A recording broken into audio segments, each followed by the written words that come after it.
கணவனார் போனார். அந்த பிரிவு நிமித்தம் தாங்க முடியாமல் பல வேதனைகள் பட்டிருக்கலாம். அந்த சூழ்நிலையிலே தன்னுடைய பிள்ளையை பார்த்து அவள் சந்தோஷமாய் வாழ்ந்து கொண்டிருக்கிற அந்த சூழ்நிலையிலே மகனும் கைவிடுகிற ஒரு சூழ்நிலை.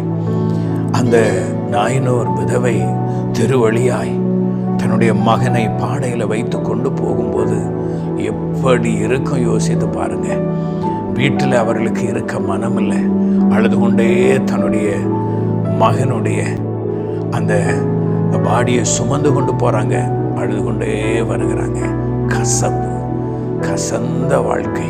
ஆனால் இயேசு அந்த வழியே வந்து அவளை பார்த்து, அந்த விதவையை பார்த்து சொன்ன காரியம், அந்த அருமையான விதவை சகோதரியை பார்த்து சொன்ன காரியம், அவள் மேல் மனதுருகி அழாதே என்று சொல்லி அவர்களுடைய மகனுடைய அந்த பாடியை, அந்த இறந்து போன பாடியை சுமந்து கொண்டு போகிறாங்க.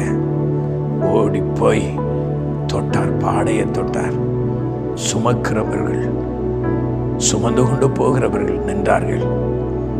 வாலிபனே எழுந்துரு என்று சொல்லி அவனை உயிரோடு எழுப்பி அந்த அருமையான விதவைக்கு தன் மகனை உயிரோடு கொடுத்தார். கசந்து போன வாழ்க்கையை கர்த்தர் மதுரமாய் மாற்றுகிற என் ஆண்டவர் இன்றைக்கும் ஏதோ இழந்த சூழ்நிலையில கசந்து போயிருக்கிறீங்களா?